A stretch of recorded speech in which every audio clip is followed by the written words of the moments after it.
Hey, what's going on, everybody? Happy Monday and happy Memorial Day. Hopefully, we're all having a good start to our day. And of course, it is a national holiday. And definitely make sure throughout the day you're kind of keeping that thought in the back of your head on why we celebrate Memorial Day. Because at the end of the day, it is not just a day that we get off, and it's not, just meant to be kind of the start of summer. It definitely has more of a meaning behind it than that. So just definitely make sure you're keeping that in the back of your head. But it is also Monday, so it's a great time to go ahead and start planning about this week ahead, and we'll kind of take a look at how the weather might affect some of those plans. But as of right now, a lot of us here are kind of lucking out a little bit for a Memorial Day forecast, especially some of our folks in South Carolina are getting quite lucky, because if you're in North Carolina, it's a really cloudy kind of not the best outside day. But here in Pickens County, South Carolina, where I'm at, the sun is out and we're getting up into the 80s. So a really mixed bag depending on where you're at today, but overall, a really nice Memorial Day for most of us here across the country. In terms of housekeeping things, it's really all I've got, I think, and I guess we can go ahead and get into the forecast. So we'll start here with radar, and even though we are dealing with some clouds here into sections of the mid-Atlantic, it is relatively dry. Now, if you're up here from kind of Maryland down towards Virginia, we are dealing with some showers and even a couple isolated spots of thunderstorms we had this morning there in kind of the Danville area of Virginia. But since then, it is kind of really just remained mainly cloudy with showers. Now, we did get some big time flooding this morning here into southwestern Virginia near Blacksburg, Roanoke, and even had some flash flood warnings out here into kind of areas of the West Virginia and Virginia border down here along the interstate. Let's see if I can find what interstate this is. So it looks like US Highway 19 kind of down here in this part of the country near Bluefield, I guess, is a good town to kind of go off of there. So definitely had some flooding that way. And if you're up towards DC, also dealing with some of that rain, and even here into central West Virginia as well. But luckily, it hasn't really been a washout for most people, although some isolated spots definitely are dealing with quite a washout for this Monday. But overall, relatively nice through the rest of the country as well, especially up into the northeast and the rest of the southeast, minus what's left of that low pressure. So kind of taking a look here at the rest of today and tonight, still we're going to be dealing with these showers and storms as that Atlantic flow continues here into sections of Virginia and West Virginia and even northern North Carolina this afternoon. So this is looking at 8 p.m. tonight. Expect some scattered showers and storms here through this area to continue. And luckily, I think as we go through the evening hours and through the overnight, those showers and storms should die off a little bit before we get into tomorrow on Tuesday afternoon. We'll likely get another flare-up of these showers and storms, but likely further to the south tomorrow. So from kind of Raleigh back down towards Asheville, Charlotte, Greenville, Spartanburg, getting in on some of those showers and storms tomorrow afternoon. And I apologize if you hear my dog barking. Just going to have to kind of deal with that. Sorry. Anyway, so we're going to be dealing with some of those showers and storms tomorrow afternoon as well. Now, again, after we get through tomorrow afternoon, some of these showers and storms are going to die out going into the evening hours. And I think this will kind of be the last day tomorrow that we get a lot of influence from this low pressure as it really begins to work its way offshore going into kind of Wednesday afternoon.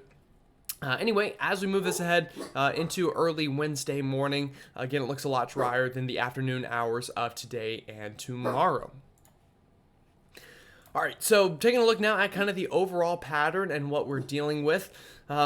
As we move this ahead into the middle part of this week, we're going to have that low pressure again kind of finally beginning to work its way out, and we're going to have some high pressure up here continuing to kind of put a bit of a wedge here into the mid-Atlantic and the northeast. So it will likely be a bit cooler in this part of the country than areas back out to the west into the central plains and through the Midwest, but it doesn't necessarily mean it will be drier, as I still think we have a shot at some afternoon showers and storms and some cloud cover here through this part of the country. But as we move this out through the rest of this week, that high pressure kind of tries to hang on a little bit, but it does look like once we get to that Friday, Saturday point, we will have some kind of low pressure here along the Gulf that tries to work its way through the Florida area and through the East Coast. So we'll definitely be watching that, and that will likely cause some unsettled weather for Florida, definitely. But for other folks here into the southeast, we're going to have to kind of watch and see what happens. But I do feel pretty confident Florida is going to have a pretty wet start to our weekend for this coming weekend. So looking at tomorrow real quick and tomorrow's highs, again, that high pressure helping to keep it a little bit cooler here into the mid-Atlantic and the northeast. But other than that, we're getting really, well up there near 90 out into the central plains, and even for the mid-Atlantic and northeast, still pushing 80 for most of us. All right, so moving this ahead and looking at future radar this week. Again, you'll notice a trend of kind of just afternoon thunderstorms are possible for most folks, but not a washout for really anybody. This is Thursday afternoon. I'll show you right here. And again, you'll notice we have some pockets of showers here, but nothing crazy. But I do think Thursday is whenever we do kind of get some washout weather down here into Florida as some of that low pressure begins to organize and moves on through during the day Thursday, overnight Thursday, and even into Friday afternoon, dealing with some of those showers into the Florida Peninsula. Now, we'll have to watch, does this low pressure get close enough to like the kind of Carolina coastline that we have some showers and storms in the Carolinas this weekend, or does it kind of stay far enough offshore that we don't really have to deal with those effects into the southeast? This latest GFS run keeps that low pressure pretty far offshore, but even if it's offshore, it still kind of brings some of that northerly flow down from the Atlantic, and we still kind of bring in those chance for some showers and storms on this coming weekend. Also, I think kind of by the time we get into this weekend, we could get some sort of cold front to kind of try to work on through, and that could also help to bump up those precipitation chances. But overall, nothing too crazy to look at. Looking at the dew points as well, again, overall, more muggy out here into the central plains than our East Coast friends here, and especially the Northeast, where we've really been spared from the muggy weather most of this spring so far. So that is definitely good for you folks up there. We'll move this in. This is Thursday afternoon. Again, still dealing with some kind of low pressure off the coast, helping to bring in some of those dew points into the Carolinas. But overall, nothing unbearable, nothing we haven't dealt with before, even if it is a bit uncomfortable.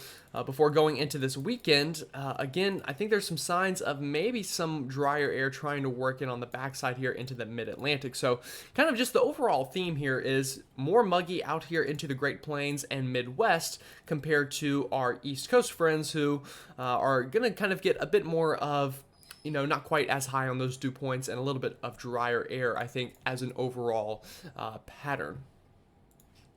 Now looking at temperatures, you'll notice another similar trend here. East Coast a bit below average, and especially here into the southeast a bit below average, while we kind of bake a little bit into the northern tier of the country. So, as we move this ahead, you'll kind of notice it's a bit cooler here into the southern tier of the country, as we just are really benefiting from a lot of cloud cover as these low pressures continue to kind of, spawn here near the Gulf and add some cloud cover and some afternoon showers and storms. While, areas up further to the north have high pressure kind of helping keep things a bit drier and a bit clearer, allowing those temperatures to rise a bit more. Now, looking at the long range, again, I think whatever low pressure kind of gets off the East Coast this coming weekend will likely help to bring some more of that Atlantic flow in behind it, and that could definitely cause some cloudy and cooler, rainier weather as well for next weekend, much like we had this weekend. So we'll definitely watch out for that. So again, that's all I've really got for you today. I apologize about the dogs barking. Unfortunately, I'm running late for work, so there was no way I was going to be able to re-record this even with the dogs barking. So, I apologize about that. But, we all have pets, and I'm sure everyone's pets also bark or meow, depending on what you have. With that said, though, I hope you have a great rest of your Memorial Day, and I will see you all tomorrow.